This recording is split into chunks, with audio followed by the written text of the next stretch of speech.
more on self-esteem. I want to continue to talk with you about memories and the way that memories play a role in how we feel about ourselves and our self-esteem.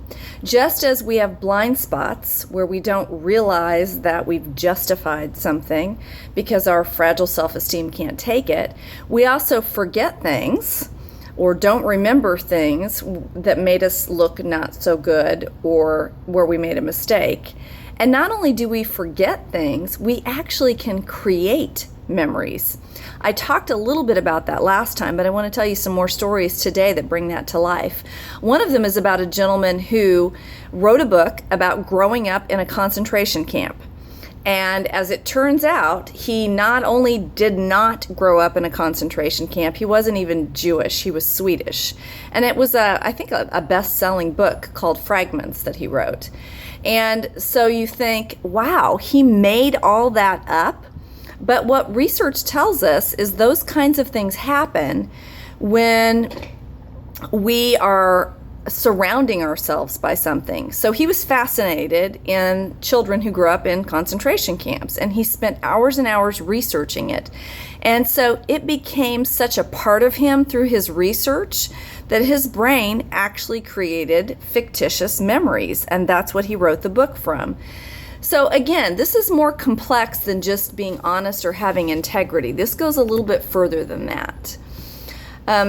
And so as we go forward and we think about how that pyramid that I talked about plays into this, the same thing happens to memories as happens in the pyramid of choice about decisions we make. We make a decision based on that pyramid of choice, and whether it's a good decision or a bad decision, we justify it. And the further away we get from the decision, the more we stand behind the justification. The same thing happens with memories. If you choose to forget something that makes you feel not so good, or you choose to create a memory that makes you feel better or gives you a cause or purpose, the longer that goes on, the more intense it becomes. It's that pyramid of choice once again. I think one of the biggest places where we see this play out, where people can't be wrong, is in law enforcement, unfortunately. There are people who are convicted erroneously, and it's because folks in law enforcement really, truly only see what they want to see.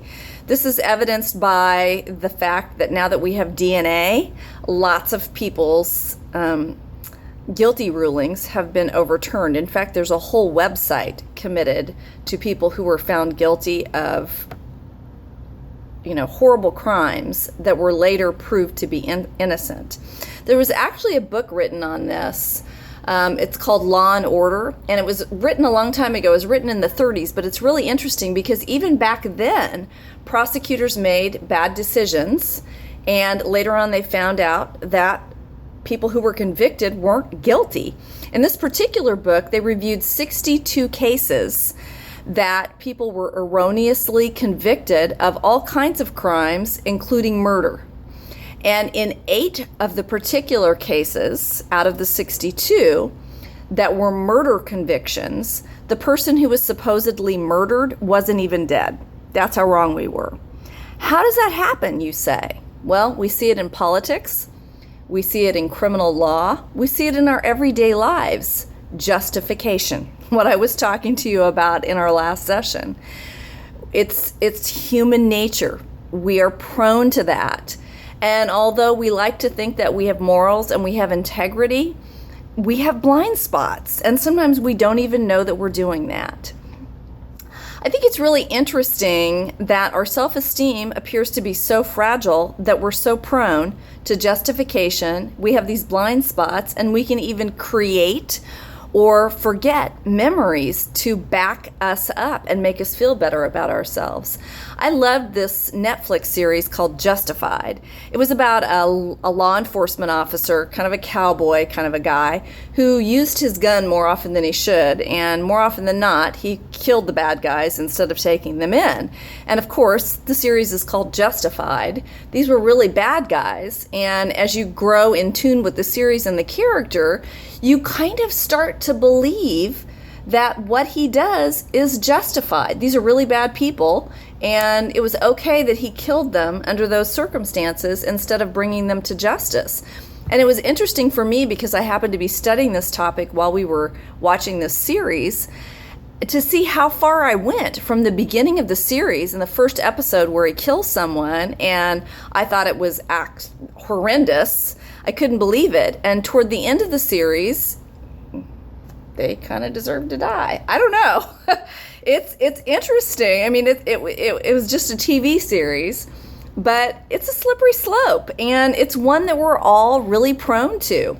There was a gentleman who wrote a book. Let me tell you the name of the book. It was called A Million Little Pieces, and it was about his drug addiction and how he overcame it. And he wrote a best-selling book on that as well. And it turned out that he was never a drug addict. And he actually went on the Oprah show and still continued to deny the truth, which was very clearly evident in his interview with Oprah. So why do we do that? What Oprah said was, I love the message of this book, but I allowed it to cloud my judgment, because there were some telltale signs that he wasn't maybe necessarily telling the truth. This happens all the time. Why am I sharing these stories with you? Because it's all about self-esteem. It's all about the things that we do, the things that we believe, the way we justify our blind spots, and our installed creator-given protection mechanisms for our oh-so-fragile self-esteem. Now, it's really good to admit when you make a mistake, even though it's really hard, because that's how we grow.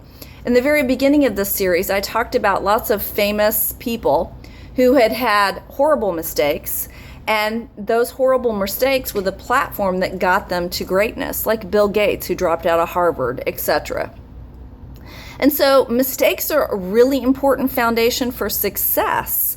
And that's where this gets really murky, this self-esteem, self-justification, blind spot issue, because we need to be aware of our mistakes in order to be successful. And we know that to be true. So, okay, what do we do? Well, there are a couple things that you can do that help you learn from your mistakes, own up and face up to what you need to own up to instead of justifying, and that help keep you above board even when you have a blind spot, or you may be prone to create a memory that you want to create or forget something you want to forget. So what am I talking about when I say accountability? I'm talking about a colleague, somebody you work with, family members, close friends who know you well, who are willing to call you out when they see that you're justifying or that you have a blind spot, because that's what it is. It's a blind spot. You don't see it. And then another great tool is to put some space between your feelings and your response, because your immediate reaction is going to be to justify or not to see it at all. Knowing that if you give yourself space, if you check with an accountability partner, if you review all of the evidence, you're more likely not to fall prey to a blind spot or to justify. You have to remember, this is the way your brain is made. At the beginning of this series, I talked about how on an MRI machine, when you hear information that syncs up with what you believe or you want to believe, your brain lights up. When you hear something you disagree with, your brain goes dark. It shuts down. So this is a physiological reaction that you have to protect your self-esteem. So how do you learn from your mistakes? How do you really embrace that? Great, you have accountability partners. You put some space between yourself and a response to something to check things out. But I have an even better tool for you that I'm going to share with you the next time we meet. And that is a process that was developed by a woman by the name of Byron Katie. If you Google her name, you'll find all kinds of really neat information on her. And she has an actual worksheet, a process that she calls Loving What Is, that helps make you aware of blind spots, justification, and memories that you may have fabricated or altered. And that's what you have to look forward to next time we meet. Have a great weekend.